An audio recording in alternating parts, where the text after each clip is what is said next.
Hello दोस्तों, मैं आपका गाइड आपका दोस्त अनुराग पांडे और आप देख रहे हैं हमारे यूट्यूब चैनल। प्रश्नों की श्रृंखला चल रही है जो कि प्री 2021 एग्ज़ाम होने वाले हैं। वो बिहार पीसीएस हो, चाहे यूपी पीसीएस, यूपीएससी हो, चाहे कोई भी पीसीएस का एग्ज़ाम है, कोई भी प्री हो, आरओ या लोअर पीसीएस हो, यहाँ तक कि आपके यूपीपी यूपीएसआई के एग्ज़ाम्स हो सकते हैं। उसमें टीजीटी पीजीटी जीआईसी लेक्चरर का भी एग्ज़ाम है। तो उन सभी परीक्षाओं के लिए प्रश्न जो हैं बहुत ही महत्वपूर्ण है। इससे पहले हमने कुछ वीडियोस कंप्लीट किए हैं और उम्मीद करते हैं कि आप लोगों ने उसको ध्यान से सुना होगा, समझा भी होगा और अपने प्रश्नों को याद भी कर लिया होगा। ठीक है, नहीं भी याद किए होंगे, लेकिन अगर आप एक दो बार सुनेंगे तो वो आपको याद हो जाएंगे कि आपके सामने अगर पेपर में ऑप्शंस आते हैं तो आप सही निशान लगा सकते हो वहाँ पे। ठीक है, तो वीडियो को अंत तक जरूर देखें। वीडियो को लाइक शेयर कमेंट करना ना भूलें, साथ में चैनल को सब्सक्राइब कीजिए। शुरू करते हैं। आज का पहला प्रश्न है भाई कि त्वरित सिंचाई लाभ कार्यक्रम के संदर्भ में निम्नलिखित कथनों पर विचार करके बताना है, सही उत्तर कौन सा है। तो यह कार्यक्रम, पहला स्टेटमेंट है, यह कार्यक्रम वर्तमान में ग्रामीण विकास मंत्रालय के द्वारा चलाया जा रहा है। बात सही है क्या, गलत है? दूसरा स्टेटमेंट है कि इसकी शुरुआत 1996-97 में किया गया था। तो ये बात सही है।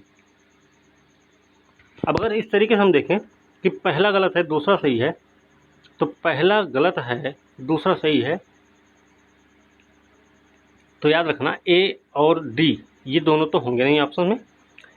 तीसरा भी देख लेंगे, इस कार्यक्रम में केवल बड़ी मध्यम परियोजनाओं को लक्षित किया गया है, तो ये भी गलत है।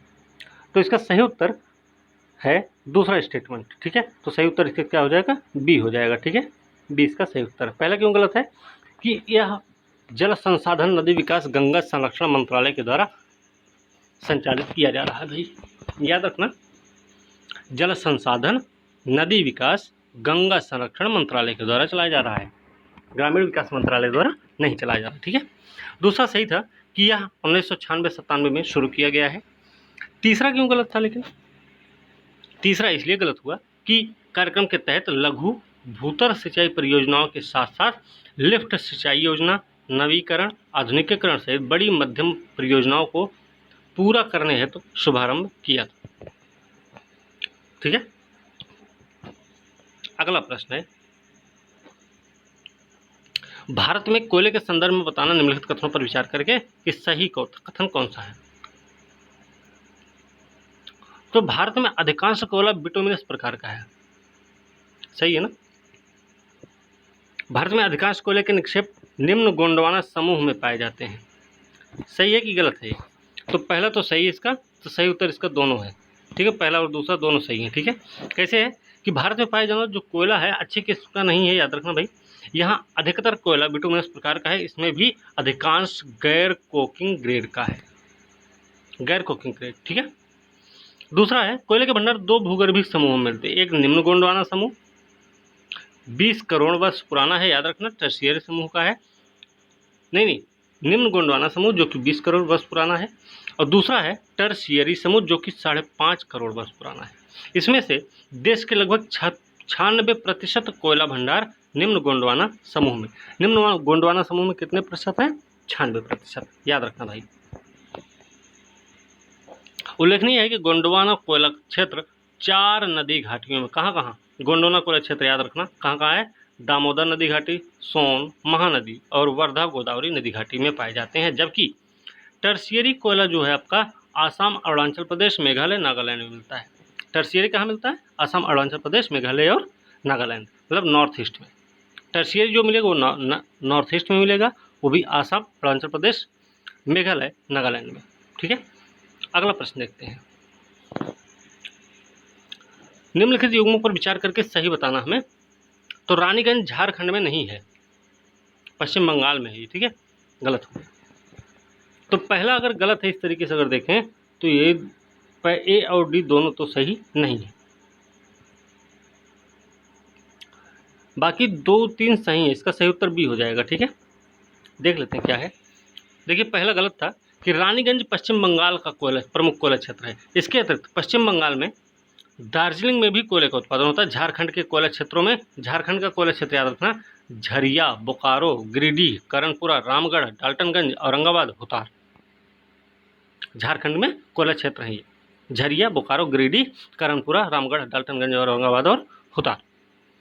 दूसरा सही था कि उत्तर छत्तीसगढ़ कोयला क्षेत्र में कौन कौन? चिरमिरी, कुरसिया, विश्रामपुर, झिलमिली, सोनहाट, लखनपुर, सेंदुरगढ़, लखनपुरा, रामकोला आदि आते हैं। इसके अतिरिक्त दक्षिणी छत्तीसगढ़, उत्तरी छत्तीसगढ़ में ये सारे हो गए, तो दक्षिणी में क्या होंगे? कोयला क्षेत्र में हसदो, अरडे, कोरबा, माड, रायगढ़ में। ठीक है, याद रखना भाई। तीसरा सही था कि सिंगरौली, सोहागपुर, जोहिल्ला, उमरिया। सिंगरौली, सोहागपुर, जोहिल्ला, उमरिया मध्यवर्ती कोयला क्षेत्र और पेंच, कान्हन, पथखेड़ा, सतपुड़ा कोयला क्षेत्र मध्य प्रदेश में स्थित हैं। तो याद रखना भाई, मध्यवर्ती कोयला क्षेत्र कौन कौन से? सिंगरौली, सोहागपुर, जोहिल्ला और उमरिया। पेंच, कान्हन, पथखेड़ा, सतपुड़ा कोयला क्षेत्र है। ठीक है, अगला प्रश्न है, पेट्रोलियम उत्पादन के संदर्भ में सही कथन बताना है। अंकलेश्वर खंभात क्षेत्र में भारत का महत्वपूर्ण तेल क्षेत्र है। सही है, गुजरात में है ना भाई। यहाँ पर रिलायंस ने अपना प्लांट लगाया। ठीक है, भारत में पहला अपतट वेधन गुजरात के अलियाबेट नामक स्थान पर किया गया। अच्छा, 1959 से पहले भारत में केवल आसाम में ही तेल उत्पादन होता था। 59 से पहले आसाम में ही क्यों होता था? गलत है ना, तो पहला गलत है। अच्छा, पहला अगर गलत है और तीसरा सही है, तो याद रखिए कि इसका सही उत्तर क्या हो जाएगा? बी, डी हो जाएगा। अच्छा, तीनों सही हैं। 1959 से पहले केवल आसाम में ही तेल उत्पादन होता था। चलिए, तो इसका तीनों उत्तर सही है। कैसे सही है? पहला सही है कि 1959 से पहले केवल आसाम में ही तेल का उत्पादन होता था। भारत में पेट्रोलियम की खोज के लिए पहली बार 1866 में ऊपरी आसाम घाटी में कुआं खोदा गया। 1890 में डिगबोई क्षेत्र में तेल मिल गया था। क्षेत्र वही है। दूसरा सही है कि अपतटीय वेधन की शुरुआत हुई भारत में गुजरात के अलियाबेट नामक स्थान से। अपतटीय वेधन की शुरुआत कहाँ से हुई है? अलियाबेट से। कब हुई भाई? उसके बाद 1975 में मुंबई हाई की भी खोज की गई। तीसरा सही था कि 1958 में खंभात के तेल क्षेत्र की खोज हुई और इस क्षेत्र में अंकलेश्वर जो है 1960 में खोदे गए पहले इस कुएं का नाम क्या था? वसुधारा नाम था। अंकलेश्वर का पुराना नाम क्या था? वसुधारा। ठीक है, अगला देखते हैं। ये देखिए, यहाँ पर ऑप्शन 2 जो हैं एक साथ आ गए, तो इसकी व्याख्या देख लेते हैं इस प्रश्न की। ठीक है, पेट्रोलियम के बारे में था, तो देख लेते हैं क्या है भाई। भारत में तेल क्षेत्रों के वितरण को 4 व्यापारिक प्रदेशों में बांटा गया है। भारत में तेल क्षेत्र के वितरण को 4 व्यापारिक प्रदेशों में बांटा गया है। कौन कौन सा? उत्तर पूर्वी प्रदेश, गुजरात, मुंबई हाई, पूर्वी तट प्रदेश। उत्तर पूर्वी प्रदेश, गुजरात प्रदेश, मुंबई हाई और पूर्वी तट प्रदेश। अब उत्तर पूर्वी के अंतर्गत अगर हम देखेंगे तो सबसे प्रमुख तेल क्षेत्र उत्तर पूर्वी डिगबोई है, जो कि सबसे पुराना भी है, अभी हमने ऊपर ही पढ़ा है। उसकी व्याख्या 1866 में उसमें खोज हुई। नहरकटिया, मोरान, रुद्रसागर, गालेकी, हगरीजन असम में है। ये सब कहाँ है? असम में। फिर निगरू, तिरप जिला अरुणाचल प्रदेश में है। नागालैंड में बोरहोल्ला तेल आसाम नागालैंड सीमा के निकट है। आसाम नागालैंड सीमा के निकट है बोरहोल्ला, मतलब नागालैंड में है। ठीक है, गुजरात में क्या है? अंकलेश्वर है, कलोल है। अंकलेश्वर, कलोल, नौगांव, कोसांबा, कठना, बरकोल, मेहसाना, सनंद और ल्यूनेज महत्वपूर्ण है। भावनगर के पश्चिम में अलियाबेट द्वीप में तेल मिला हुआ है। अलियाबेट कहाँ है? भावनगर के पश्चिम में। ठीक है, अब मुंबई हाई अरब सागर में स्थित एक अपतट क्षेत्र है। याद रखना, अपतट क्षेत्र है, अरब सागर में स्थित है। देश का सबसे महत्वपूर्ण तेल क्षेत्र है। यहाँ से निकाले गए कच्चे तेल, प्राकृतिक गैस मुख्य भूमि के तट पर उड़न में लाया जाता है। उल्लेखनीय है कि मुंबई हाई के दक्षिण में बसीन नामक क्षेत्र में तेल के भंडार भी मिले हुए हैं। याद रखिएगा। आगे पूर्वी तट के बारे में देखें तो पूर्वी तट के अंतर्गत आता है कृष्णा, गोदावरी, कावेरी की द्रोणियाँ, नारीमनम, कोविलपल्ली, कावेरी द्रोणी के प्रमुख तेल क्षेत्र हैं। कौन? नारीमनम और कोविलपल्ली। अगला प्रश्न देखते हैं। ये तेल परिष्करण शालाएं हैं, इनका सही सुमेल करना हमें। तो भाई देखिए, बीना आपका मध्य प्रदेश में है, तो बी को हम 4 से मिला देते हैं मध्य प्रदेश से, ठीक है। मनाली कहाँ है? मनाली तमिलनाडु में है क्या? नुमालीगढ़ आपका आसाम में है, तो बीना मध्य प्रदेश में है, बी का चौथा, और नुमालीगढ़ आपका आसाम में है, तो डी का पहला। तो बी का चौथा है और डी का पहला है, बी का चौथा, डी का पहला, तो बी और डी दोनों हैं। अब हैं कौन कौन बचे हैं अभी? तातीपाका और मनाली। तातीपाका कहाँ है आपका? आंध्र प्रदेश या तमिलनाडु? आंध्र प्रदेश या तमिलनाडु में कहाँ है? तो हम आपको बता देते हैं भाई कि ये तातीपाका आंध्र प्रदेश में पड़ेगा, वैसे इसका सही उत्तर बी होगा, है ठीक है। देख लेते हैं, तातीपाका आंध्र प्रदेश, मनाली जो है मनाली याद रखना, हिमाचल प्रदेश में भी एक है। तो मनाली आपका तमिलनाडु में है, बीना मध्य प्रदेश, नुमालीगढ़ असम में पड़ता है। अब लौह अयस्क के भंडार के रूप बारे में देख लेते हैं कि सही कथन बताना। इसमें उच्च कोटि के लौह अयस्क गोंडवाना शैल समूहों में मिलते हैं। गोंडवाना शैल समूह में उच्च कोटि के लोह मिलते हैं क्या? भारत में उच्च कोटि के लौह अयस्क के भंडार प्रायद्वीपीय भारत तक सीमित हैं। तो दूसरा तो गलत है, दूसरा गलत, इसका सही उत्तर होगा क्या? दूसरा सही है क्या? दूसरा कैसे सही हो सकता है? चलिए इसकी व्याख्या देखते क्या है। भारत में लौह अयस्क के पर्याप्त भंडार हैं, अधिकतर यहाँ पे हेमेटाइट मैग्नेटाइट के लौह अयस्क पाए जाते हैं भैया। पहला गलत है, उच्च कोटि के लौह अयस्क धारवाड़ में मिलते हैं, ना कि गोंडवाना में। याद रखना, गोंडवाना कोयला क्षेत्र के लिए है और धारवाड़ लौह अयस्क के लिए है। यही कारण है कि उच्च कोटि के लौह अयस्क के भंडार प्रायद्वीपीय भारत तक सीमित हैं, इसलिए दूसरा सही था। लौह अयस्क उत्पादन क्षेत्र के बारे में देख लेते हैं। साहक्वालिम, संग्युम, क्यूपेम, सतारी, पौंडा, बिचोलिम कर्नाटक के महत्वपूर्ण खाने हैं। दूसरा है तीर्थमलई पहाड़ियाँ, यादपल्ली, मल्लई क्षेत्र तमिलनाडु में लौह अयस्क के क्षेत्र हैं। तो दोनों सही है ना? पहला सही है, पहला गलत है, साहक्वालिम, संग्युम, क्यूपेम, ठीक है। तो पहला गलत है, दूसरा सही है। पहला गलत क्यों था भाई? कि साहक्वालिम, संग्युम, क्यूपेम, सतारी, पौंडा, बिचोलिम ये गोवा की हैं भैया, कर्नाटक की नहीं है, याद रखना, ठीक है। दूसरा सही था कि तीर्थमलई पहाड़ियाँ, सेलम, यादपल्ली, मल्लई जो है नीलगिरी तमिलनाडु में स्थित है, ठीक है। उल्लेखनीय है कि चंद्रपुर, रत्नागिरी और भंडार, चंद्रपुर, रत्नागिरी और भंडार महाराष्ट्र में है। गुरु महिषानी, सुलईपत, बादाम पहाड़, किरबिरू, मेघाहतबुरु, बोनई उड़ीसा में है। बेल्लारी हासपेट, सोंदूर कर्नाटक में है। नोवा मुंडी, गोवा झारखंड में है। डल्ली, राजहरा और बेलाडीला छत्तीसगढ़ में है। ये प्रमुख लौह अयस्क खाने हैं। आगे देखते हैं, अगला प्रश्न है कि निम्नलिखित कथनों पर सही बताना हमें विचार करके कि कटक का सुकिंदर क्षेत्र क्रोमाइट के लिए प्रसिद्ध है। दूसरा है हसन, कर्नाटक में क्रोमाइट का खनन किया जाता है। मध्य प्रदेश का बालाघाट और मलजखंड जो है तांबा उत्पादन के लिए प्रसिद्ध है। तो सही कौन सा है? देखिए तीसरा तो सही लग रहा है, बहरहाल यहाँ पे देख लेते हैं, तीनों सही है, ठीक है। पहला सही है, उड़ीसा भारत में क्रोमाइट का सबसे अधिक उत्पादन करने वाला राज्य है। उड़ीसा क्रोमाइट के उत्पादन में पहला स्थान है। कटक जिले में सुकिंदा क्षेत्र जो है क्रोमाइट के खनन के लिए विख्यात है। कौन सा? सुकिंदा, जो कि कटक जिला में स्थित है, क्रोमाइट के लिए है।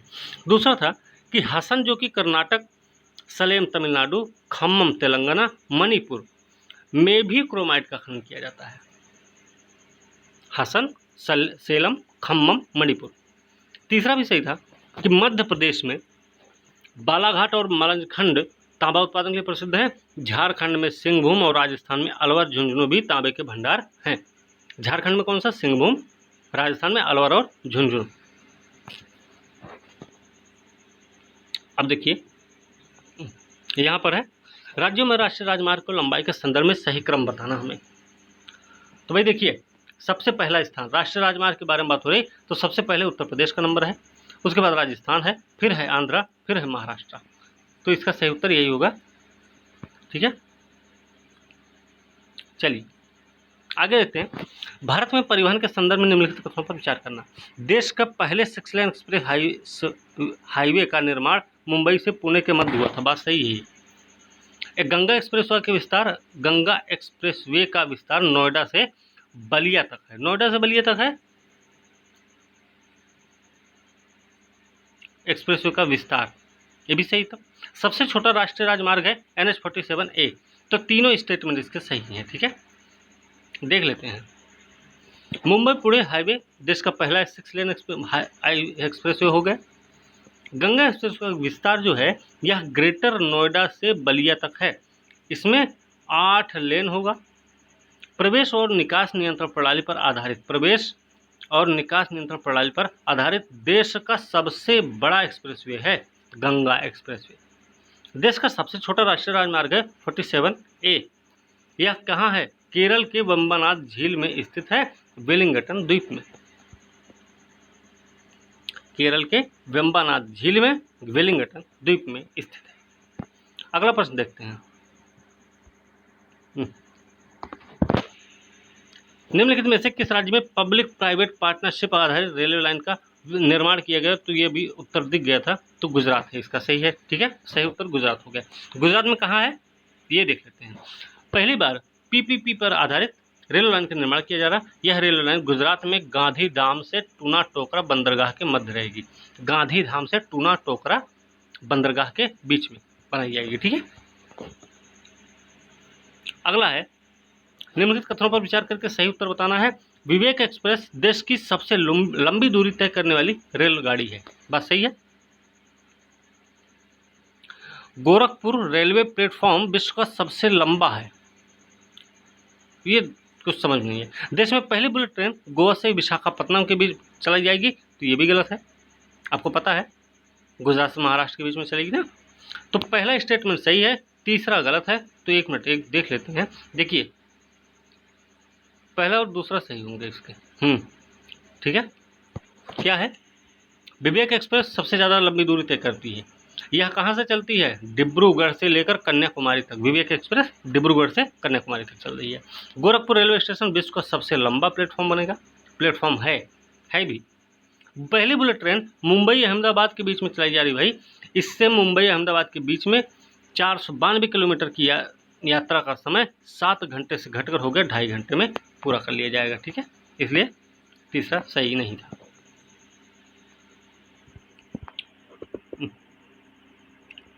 कोंकण रेलवे के संदर्भ में बताना कौन सा कथन सही नहीं है? तो इसका निर्माण रोहत से मंगलौर के मध्य में हुआ। बात सही है। सर्वाधिक लंबाई कर्नाटक में है, ये गलत है। इसका ये तो गलत है ना।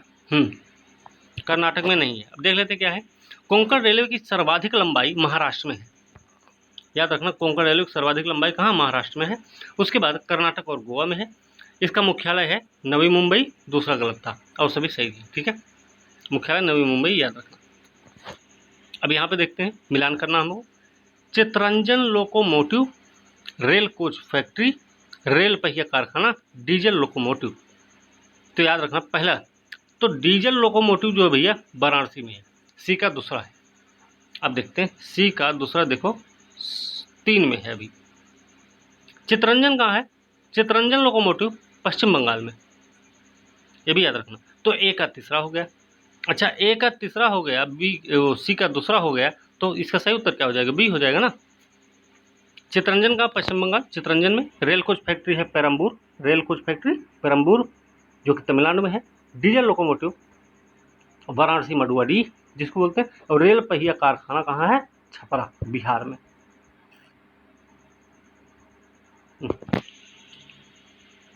तापी पाइपलाइन परियोजना है, कहाँ से कहाँ तक चलेगी? मतलब तापी पाइपलाइन परियोजना के भागीदार देश कौन कौन से हैं? तो भैया देख लेते हैं कौन कौन से देश। तुर्कमेनिस्तान, अफगानिस्तान, पाकिस्तान और भारत है। ठीक है, इसका सही उत्तर ए है। ठीक है, उसका नाम से ही है। टी से तुर्कमेनिस्तान, ए से अफगानिस्तान, पी से पाकिस्तान और आई से भारत। इसको ADB की सहायता से इसका निर्माण किया जा रहा है। इसका निर्माण तापी पाइपलाइन का निर्माण किससे किया जा रहा है? ADB की सहायता से। ठीक है, कौन सा कथन सही नहीं है मैं बताना। तो एन्नौर निजी क्षेत्र द्वारा निर्मित पहला बंदरगाह, बात सही है। मुंबई सबसे बड़ा प्राकृतिक बंदरगाह, बात ये भी सही है। तूतीकोरिन बंदरगाह को पूर्व का वेनिस कहा जाता है। पूरब का वेनिस किसको कहा जाता है? पूरब का वेनिस तूतीकोरिन को नहीं कहते हैं, कोचीन है। कोचीन प्राकृतिक बंदरगाह, इसे अरब सागर की रानी कहते हैं और पूरब का वेनिस भी कहा जाता है कोचीन को। यह केरल के मालाबार तट के वेम्बनाड झील में अवस्थित वेलिंगटन द्वीप पर स्थित है। वेलिंगटन द्वीप पर स्थित है, याद रखना। जनजातियों के संदर्भ में बताना है,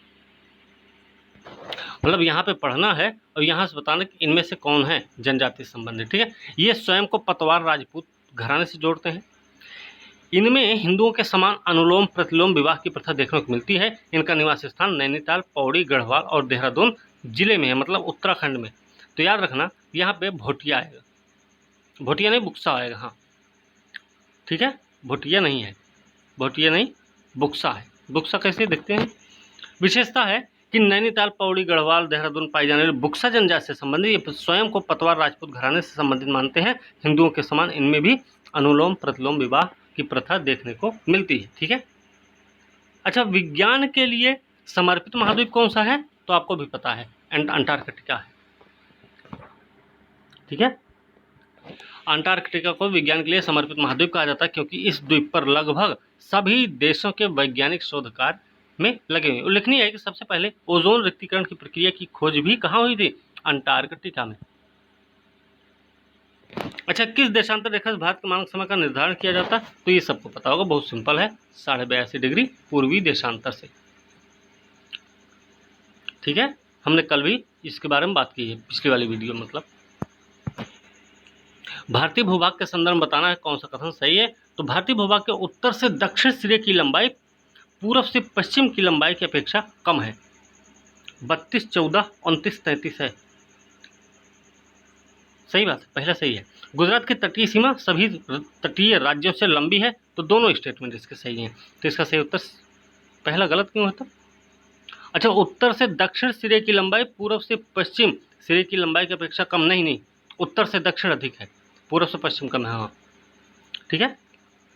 3214, 2933। भारतीय भूभाग की लंबाई पूर्व से पश्चिम 2933 है, लेकिन उत्तर से दक्षिण में 3214 है। भारत के उत्तर से दक्षिण सिरे की लंबाई पूर्व से पश्चिम की तुलना में अधिक है। तो अच्छा, एक चीज़ आप जानते होंगे कि भारत का अगर अक्षांशीय और देशांतरीय विस्तार हम देखते हैं, ये वाला विस्तार और ये वाला विस्तार अगर हम देखते हैं तो लगभग 30 डिग्री का ही है भाई। 8, 4 से 37, 6 है ना, 68, 7 से 97, 25, यही तो है लंबाई इसका विस्तार भारत का। तो कुल मिला के 30 डिग्री का है। लेकिन फिर भी, एक मिनट, लेकिन फिर भी ऐसा क्या है कि उत्तर से दक्षिण और पूर्व के पश्चिम की लंबाइयों में अंतर है। वो अंतर इसलिए है, देख लीजिए कि जो देशांतर रेखा होती है ना, वो जब हम विषुवत रेखा से उत्तर या दक्षिण की तरफ बढ़ते हैं तो इन दो देशांतर रेखाओं की बीच की दूरी में अंतर आता है। और आपको पता है कि भारत की स्थिति कैसी है, ग्लोब पर जब हम देखते हैं तो कुछ इस जगह पर पड़ता है, ठीक है ना। तो इसलिए ऐसा है, तो याद रखना भाई। सबसे लंबी तटरेखा वाला राज्य है ये गुजरात हमारा, ठीक है। आगे देखते हैं, एक मिनट। निम्नलिखित युगों पर विचार करके बताना सही कथन कौन सा है। इसके आगे अगला प्रश्न है। अगला प्रश्न क्या है भाई कि भाई बताना है इसमें कि सही सुमेल कौन सा नहीं है, सही सुमेलित नहीं है वो बताना हमें, ठीक है। इसमें देखिए, विभाजित करने वाला चैनल है, एक तरफ क्षेत्र दिया गया है। क्षेत्र में अगर हम पढ़ते हैं मिनिकॉय और लक्षद्वीप 8 डिग्री चैनल से अलग हो रहे हैं दोनों, देख लीजिए। आगे है मालदीव और मिनिकॉय 9 डिग्री से अलग हो रहे हैं, ये भी सही है, ये सही है ना। और अंडमान निकोबार 10 डिग्री से है। तो आपको बता देते हैं कि पहला मिनिकॉय और लक्षद्वीप जो है गलत है, 8 डिग्री नहीं है, ठीक है। दूसरा है मालदीव और मिनिकॉय, ये 9 डिग्री भी नहीं है। तो पहला और दूसरा गलत है, सही उत्तर इसका तीसरा है। तो इसमें पूछा गया गलत कौन सा है, तो पहला और दूसरा गलत है, सही उत्तर सी हो जाएगा। कैसे है, तो मिनिकॉय और लक्षद्वीप 9 डिग्री चैनल से अलग हो रहे हैं, मालदीव और मिनिकॉय 8 डिग्री से अलग हो रहे हैं। अंडमान निकोबार को देखेंगे तो 10 डिग्री से अलग होते हैं। कौन निकोबार और सुमात्रा के मध्य में स्थित है? इंग्लिश चैनल तो नहीं है ना, लुजोन संधि में नहीं है। अब देखिए निकोबार और सुमात्रा के बीच की बात हो रही, तो यहाँ पर ग्रेट चैनल हो सकता है या हो जाएगा पाक जल संधि। तो सही उत्तर है ग्रेट चैनल। ठीक है, ग्रेट चैनल जो है वह निकोबार और सुमात्रा के मध्य में स्थित है, नाम है ग्रेट चैनल, याद रखना। अच्छा, किन राज्यों से होकर गुजरती है कर्क रेखा? आपको पता है भारत के 8 राज्यों से होकर जा रही है। हम जब पश्चिम से शुरुआत करेंगे, गुजरात आएगा, राजस्थान, मध्य प्रदेश, छत्तीसगढ़, है ना। तो देख लीजिए यहाँ पर इन चारों में ही अगर हम देखते हैं तो गुजरात भी है, राजस्थान है, बिहार आ गया तो बिहार नहीं हो जाएगा, पश्चिम बंगाल भी है। अब 1, 2 और 4 अगर हमको पता है, 1, 2 और 4, तो देखते हैं 1, 2 और 4, तो जान लीजिए कि 5वां झारखंड भी है। तो गुजरात है, राजस्थान, मध्य प्रदेश, छत्तीसगढ़, झारखंड। ठीक है, गुजरात, राजस्थान, मध्य प्रदेश, छत्तीसगढ़, झारखंड, पश्चिम बंगाल, मणिपुर भी है, मिजोरम नहीं है, इसमें ध्यान रखना। और एक और होगा, एक है उड़ीसा, उड़ीसा को भी शामिल करते हैं इसमें, है ना। उड़ीसा नहीं है, त्रिपुरा है। देखते हैं क्या है, गुजरात, राजस्थान, मध्य प्रदेश, झारखंड, छत्तीसगढ़, पश्चिम बंगाल, त्रिपुरा और मिजोरम। मिजोरम है, मणिपुर नहीं, मिजोरम है। पिछली बार पीसीएस में प्रश्न पूछा गया था। ठीक है, ध्यान रखना इसका भाई। आगे निम्नलिखित कथनों पर बताना है विचार करके कौन सा उत्तर सही है। ठीक है, देखते हैं। तो पहला स्टेटमेंट है कि आदिम सेतु तमिलनाडु से श्रीलंका, तमिलनाडु और श्रीलंका के मध्य में आदिम सेतु, बात सही है। पंबन द्वीप पर रामेश्वरम स्थित है, भी बात सही है। आदिम सेतु मन्नार की खाड़ी को पाक जल डबरू मध्य से अलग करता है, तो ये भी सही है। तीनों सही होंगे ना, आदिम सेतु मन्नार की खाड़ी को पाक जल डमरू मध्य से अलग करता है, हाँ, तो तीनों स्टेटमेंट इसके सही हो गए। अब पढ़ लेते हैं भाई, क्या है कि आदिम सेतु श्रीलंका और तमिलनाडु के मध्य में बना है चूना पत्थर की एक श्रृंखला। पंबन द्वीप आदिम सेतु का ही एक हिस्सा है, ये पंबन द्वीप पर ही रामेश्वरम स्थित है। मन्नार की खाड़ी और पाक जल डमरू मध्य को अलग करता है। अगला प्रश्न देख लिया, भारत की भौगोलिक स्थिति के संदर्भ में बताना है। भारत की संपूर्ण भूमि का अक्षांशीय विस्तार 6,4 उत्तरी अक्षांश से उत्तर में 37,6 उत्तरी अक्षांश तक है, बात सही है। संपूर्ण भूमि की बात हो रही। एक चीज और याद रखना है यहाँ पे कि भारत की स्थिति 2 तरीके से है, एक तो मुख्य भूमि और एक है संपूर्ण भूमि। जब हम मुख्य भूमि की बात करते हैं तो इसमें हम 6,4 को बताते हैं, जो कि हम देखते हैं उसे इंदिरा पॉइंट को। लेकिन जब हम मुख्य भूमि की बात करते हैं तो वहां पे हम बात करते हैं 8,4 डिग्री का, ठीक है, जहां पर कन्याकुमारी का अंतिम छोर है। ठीक है, तो ये याद रखना भाई। तो पहला स्टेटमेंट सही है। दूसरा, इंदिरा कॉल भारत की पश्चिमी सीमा के रूप में गुजरात में, इंदिरा कॉल वहां पे है क्या? इंदिरा कॉल भैया जम्मू कश्मीर में है, इस समय लद्दाख में होगा वो। भारत पाकिस्तान के बीच निर्धारित नियंत्रण रेखा 35 डिग्री उत्तरी अक्षांश और 77 डिग्री पूर्वी देशांतर पर है। तो देखिए पहला सही है, दूसरा तो गलत है। पहला सही है, दूसरा गलत है, तो एक बात कन्फर्म है कि इसका सही उत्तर बी होगा। क्यों? एक से तीसरा भी सही है, फिर इसका सही उत्तर बी हो गया। संपूर्ण भूमि का अक्षांशीय विस्तार है 6,45 उत्तरी अक्षांश से 37,6 उत्तरी अक्षांश तक, जबकि भारत की मुख्य भूमि देखें तो वह 8,4 से 37,6 के बीच में है, याद रखना भाई। भारत भूमि का देशांतरी विस्तार 68,7 से पूर्वी देशांतर में 97-25 तक है। दूसरा गलत था क्योंकि यह उत्तरी छोर के रूप में जाना जाता है, जम्मू कश्मीर नहीं, इसमें ये लद्दाख में है। उल्लेखनीय भारत के इस दक्षिणतम बिंदु को इंदिरा पॉइंट या पिगमैलियन भी नाम है इसका, याद रखना भाई। अगला क्या था कि नियंत्रण रेखा जो है, लाइन ऑफ कंट्रोल, भारत और पाकिस्तान के द्वारा 1972 में शिमला समझौता के बाद अपनाया गया। LOC को 1972 में जब शिमला समझौता हुआ उसके बाद अपनाया गया है। इसे युद्ध विराम रेखा भी कहते हैं, इसे युद्ध विराम रेखा कहते हैं, या फिर कहते हैं NJ 9842, युद्ध विराम रेखा या फिर NJ 9842। यह 35 डिग्री उत्तरी अक्षांश 77 डिग्री पूर्वी देशांतर, 35 डिग्री उत्तरी अक्षांश 77 डिग्री पूर्वी देशांतर पर स्थित है। आगे देखते हैं, भारत के भौगोलिक विस्तार की बात अगर करते हैं यहाँ पे सही बताना है तो भारत का दक्षिणी भाग उपोष्णकटिबंध में, उत्तरी भाग उष्णकटिबंध में। तो ये गलत है, इसको हम पलट देंगे कि दक्षिणी भाग उष्णकटिबंध में आएगा और उत्तरी भाग आएगा उपोष्णकटिबंध में। क्यों? कर्क रेखा के पास में है, वो विषुवत रेखा के पास में है।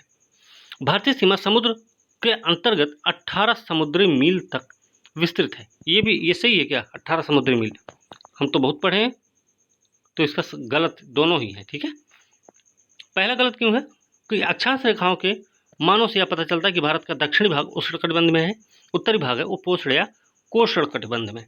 उल्लेखनीय इन अवस्थिति के कारण ही भारत में भूआकृति, जलवायु, प्राकृतिक वनस्पति और मिट्टी के प्रकारों में अंतर देखने को मिलता है। तो दूसरा गलत क्यों था कि भारत की प्रादेशिक जल सीमा जो है समुद्र तट से प्रादेशिक, याद रखना, प्रादेशिक जल सीमा है 12 समुद्री मील। ठीक है, जबकि संलग्न क्षेत्र की अगर हम बात करेंगे तो यह होगा प्रादेशिक जल सीमा से 24 समुद्री मील। क्लास में हमने बताया भी आपको। ठीक है, इस क्षेत्र में भारत को सीमा शुल्क वसूलने, स्वच्छता प्रबंधन का अधिकार प्राप्त है। देश का अनन्य आर्थिक क्षेत्र जो है वो कहाँ था भाई? तो संलग्न क्षेत्र से लेकर अनन्य आर्थिक क्षेत्र, यह संलग्न क्षेत्र से लेकर 200 समुद्री मील तक है, जिसमें भारत को कृत्रिम द्वीप का निर्माण, वैज्ञानिक शोध काम, प्राकृतिक संसाधन दोहन की छूट रहती है। उल्लेखनीय है कि एक समुद्री मील जो है 1.8 किलोमीटर के बराबर होता है। एक समुद्री मील 1.8 किलोमीटर के बराबर होता है, मतलब 1824 मीटर होता है। ठीक है, टोटल। अगला प्रश्न देखते हैं भाई। अगला प्रश्न है कि सही उत्तर बताना है इसमें, याद रखना। कार्बी एंगलोंग मेघालय पठार राजस्थान भारत के प्रायद्वीपीय खंड का विस्तार है। तो राजस्थान तो हमने आज तक नहीं पढ़ा प्रायद्वीपीय खंड का विस्तार हो, लेकिन कार्बी एंगलोंग मेघालय पठार है। ठीक है, याद रखना। भारतीय प्रायद्वीप में मुख्यतः अवशिष्ट पहाड़ियां हैं, ये बात सही है। बंगाल खाड़ी में गिरने वाली अधिकांश नदियां डेल्टा का निर्माण करती हैं। तो दूसरा और तीसरा तो सही, पहला तो हमें गलत ही लग रहा है, लेकिन तीनों सही हैं। राजस्थान भी भारत के प्रायद्वीपीय खंड का विस्तार है। भारत के प्रायद्वीपीय खंड का विस्तार कच्छ से अरावली की पहाड़ियों तक है। इसके अतिरिक्त उत्तर पूर्व में कार्बी एंगलोंग मेघालय पठार और पश्चिम में राजस्थान तक है। भारतीय प्रायद्वीप में मुख्यतः अवशिष्ट पहाड़ियां हैं, जैसे नल्ला मल्ला, जवादी, पालकोंडा, बिलकोंडा, महेंद्रगिरी। ओके, एक और है कि पूर्व की ओर प्रवाहित होने वाली अधिकांश नदियां बंगाल खाड़ी में गिरती हैं, जो कि गिरने से पहले डेल्टा का निर्माण करती हैं। ओके, चलिए आगे देखते हैं। कौन सी विशेषता करेवा के लिए है? कश्मीर घाटी के झील निक्षेप है, सही है ना। उत्तराखंड में पाए जाने वाले घास के मैदान, ये तो गलत है, बिल्कुल गलत है। गंगा ब्रह्मपुत्र डेल्टा की उपजाऊ भूमि, ये भी गलत है। हिमाचल प्रदेश में पशुपालकों के लिए प्रयोग किया जाने वाला शब्द, ये भी गलत है। सही इसका कश्मीर घाटी के झील निक्षेप है। क्या है? करेवा कश्मीर घाटी में पाए जाने वाले झील निक्षेप होते हैं। यहाँ से लिग्नाइट कोयले की प्राप्ति होती है, करेवा से, याद रखना। यह जाफरान की खेती के लिए प्रसिद्ध है। और एक चीज़ भी याद रखना, जाफरान एक ऐसा मसाला होता है कि जो सबसे ज़्यादा विश्व में सबसे अधिक ऊंचाई पर उत्पादन किया जाता है जिसका। ठीक है, प्रायद्वीप प्रदेश, सही उत्तर बताना है। प्रायद्वीप प्रदेश नीस और ग्रेनाइट से बना, ये भी बात सही है। प्रायद्वीप पठार इंडो ऑस्ट्रेलियन प्लेट का हिस्सा है, सही है। पैगोंग और समुद्री झीलें हिमाचल प्रदेश में है, तो ये दोनों गलत है। तो सही उत्तर पहला दूसरा है, तो सही उत्तर बी हो जाएगा। ठीक है, प्रायद्वीप प्रदेश नाइस और ग्रेनाइट से बना हुआ है। इंडो ऑस्ट्रेलियन प्लेट का हिस्सा होने के कारण यह ऊर्ध्वाधर हलचलों और खंड भ्रंश से प्रभावित है।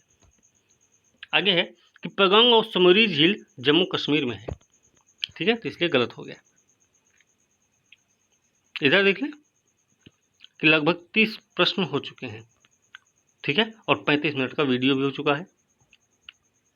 तो हमारे हिसाब से अब वीडियो को रोक देना चाहिए। तो इसी के साथ आज की वीडियो हम यहीं समाप्त करेंगे। वीडियो अच्छी लगे लाइक शेयर कमेंट जरूर करें, साथ में चैनल को सब्सक्राइब कीजिए। तो अगली वीडियो के साथ कल मिलते हैं, तब तक के लिए धन्यवाद।